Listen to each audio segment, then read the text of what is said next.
Hello friends, welcome back to our channel where we explore the fascinating, the intriguing, and sometimes the downright unbelievable. Before we dive into today's topic, let's take a moment to appreciate something that touches almost every aspect of our lives, yet often goes unnoticed: the grid. Think about it. From the moment we wake up to the moment we go to sleep, our lives are intertwined with the grid. It powers our homes, providing us with electricity to light our rooms, cook food, and power our devices.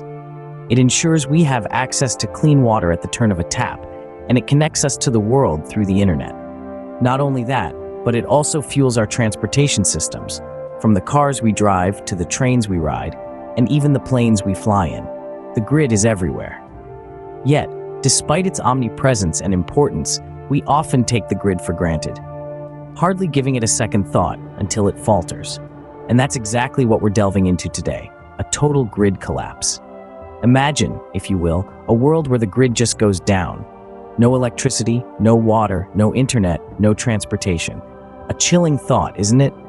It's a scenario that can be triggered by a variety of causes: natural disasters, cyber attacks, infrastructure failures, to name a few.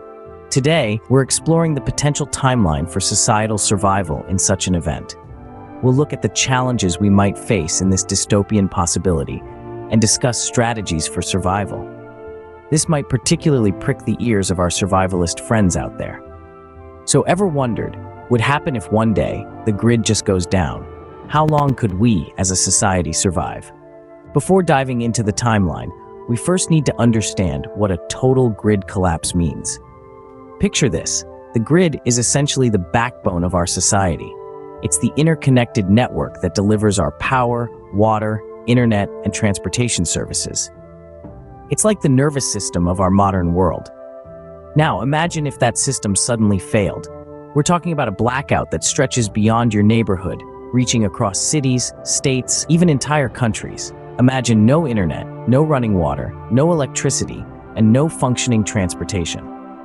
This is what we mean when we say total grid collapse. It's a complete shutdown of the systems and services we often take for granted. The impact on society would be staggering. Daily routines would be upended, emergency services would be overwhelmed, and the very fabric of our modern life would be torn apart.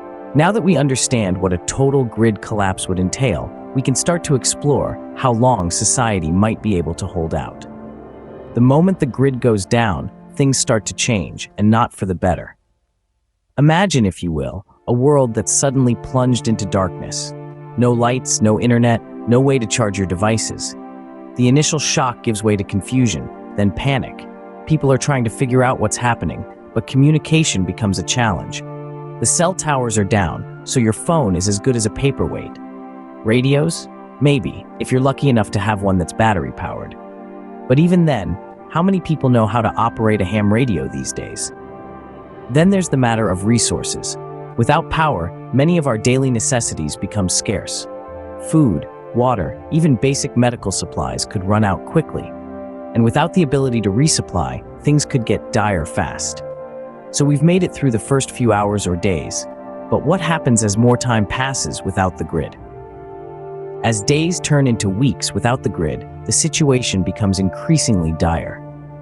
As our reliance on electricity deepens, so too does the potential for chaos in its absence. Let's delve into the long-term consequences of a grid collapse. Without the grid, the most immediate struggle becomes the fight for resources. As the days roll on, food and water supplies dwindle.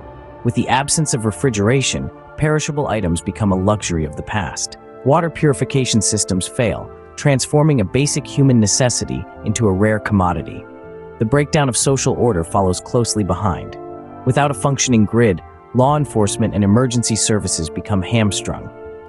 This power vacuum paves the way for survival of the fittest, where the strong prey on the weak. Society as we know it begins to crumble, replaced by a dangerous game of survival. Health crises also loom large on the horizon. Without electricity, hospitals can no longer rely on life-saving machinery or refrigerated medicines. Chronic illnesses become acute, minor injuries can turn fatal, and disease spreads unchecked. Yet, amid the bleak landscape, the human spirit prevails. Our resilience and adaptability shine through. Communities band together, pooling resources and skills. Innovation thrives in adversity as we find new ways to harness energy, purify water, and sustain ourselves. The timeline may seem grim, but it's a reminder of how vital our grid is and how important it is to be prepared. The grid collapse scenario isn't just a doomsday prediction, but a call to action for resilience and preparedness in our modern world. While the thought of a total grid collapse is daunting, it's a topic worth contemplating. It's essential to understand just how heavily our society leans on the grid, from the electricity that powers our homes and businesses to the water systems that keep us hydrated and clean. We've explored what a total grid collapse might look like in the immediate aftermath, the chaos and confusion, the struggle to secure food, water, and safety. We've also delved into the long-term consequences, the potential for societal breakdown, and the shift towards survivalist living. It's a grim picture, but it underscores the importance of preparedness. Whether it's learning basic survival skills, creating a disaster plan, or simply understanding the fragility of our modern conveniences, being ready can make a world of difference. If you found this video enlightening, don't forget to hit the like button, subscribe for more thought-provoking content, and join the conversation in the comments below. Until next time, stay curious and stay prepared.